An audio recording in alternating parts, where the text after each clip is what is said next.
እሺ ኤአይ ምንድነው?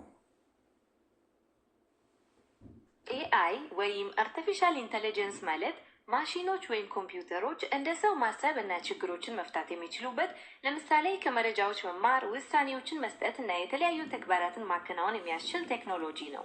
ስለዚህ ስለ ኤአይ ተጨማሪ ማወቅ የምትፈልገው ነገር አለ? ኤአይ ማለት ምን ማለት ነው በራሱ?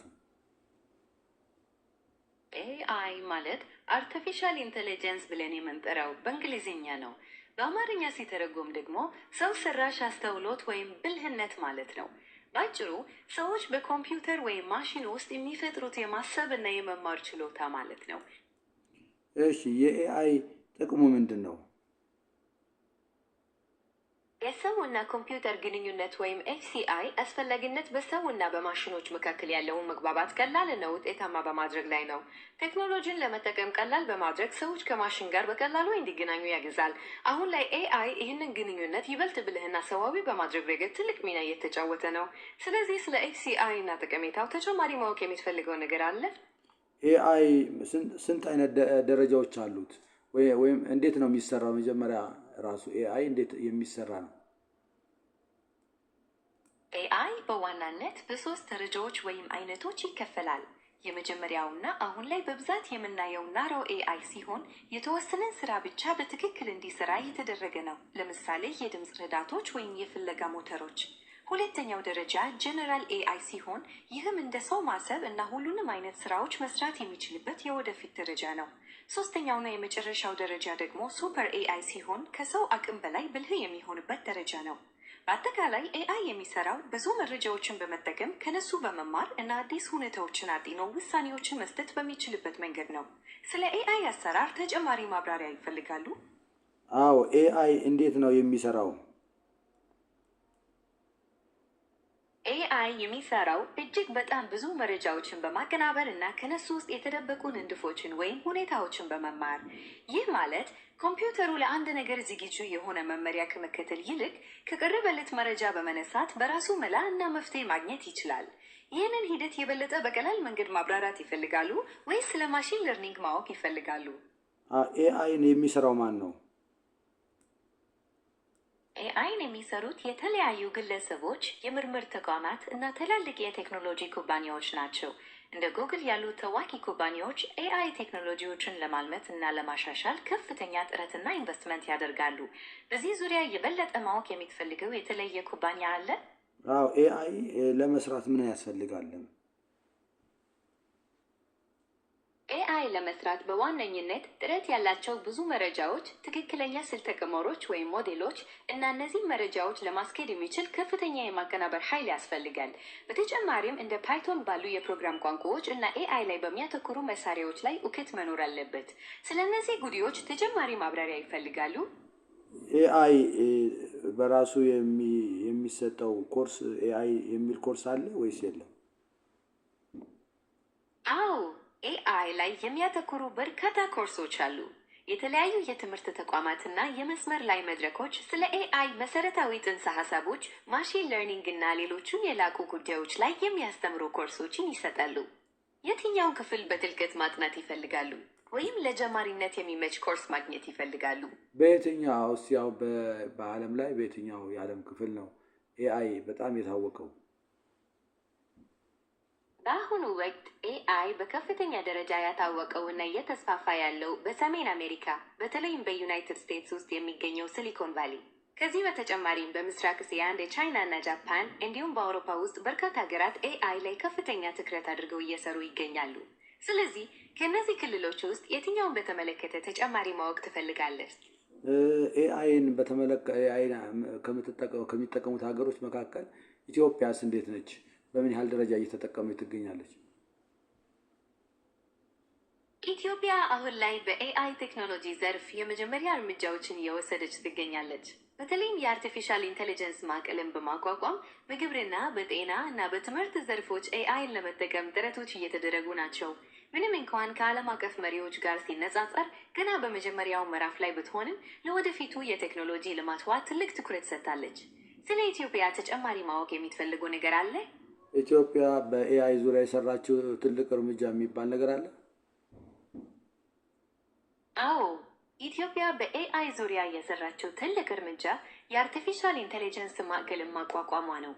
ይህ ተቋም በግብርና፣ በጤና እና በትምህርት ዘርፎች ኤአይን ለመጠቀም በርካታ ጥናቶችንና ፕሮጀክቶችን በመንደፍ ላይ ይገኛል።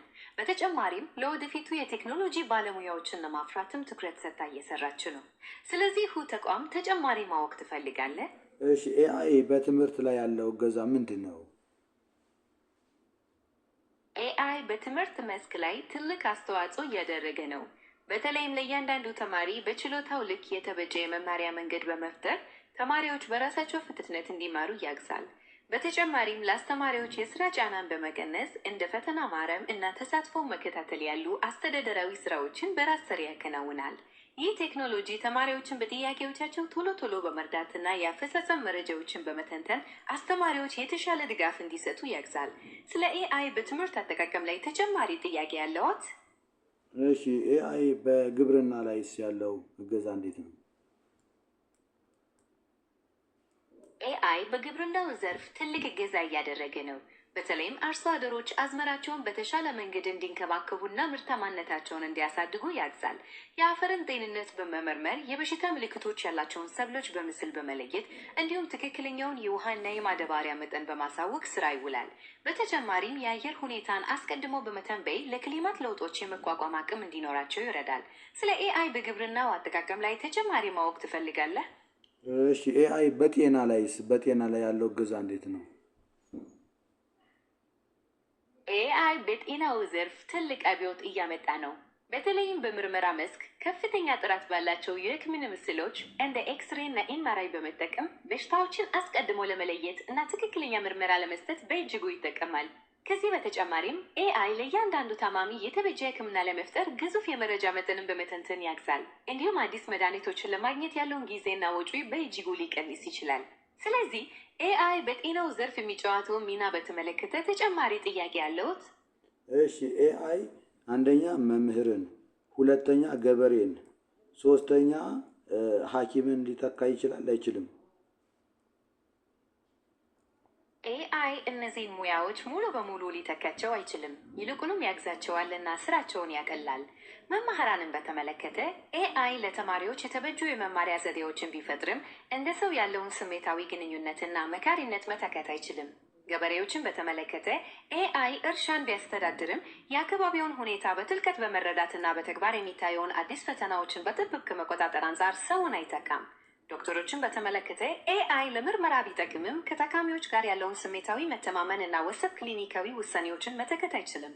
ስለዚህ ስለ እነዚህ ሙያዎች ተጨማሪ ግንዛቤ ይፈልጋሉ ወይስ በሌላ ርዕሰ ጉዳይ ላይ እናውራ? በሌላ ላይ እናውራና የኤአይ ሳይድ ኢፌክት ምንድን ነው?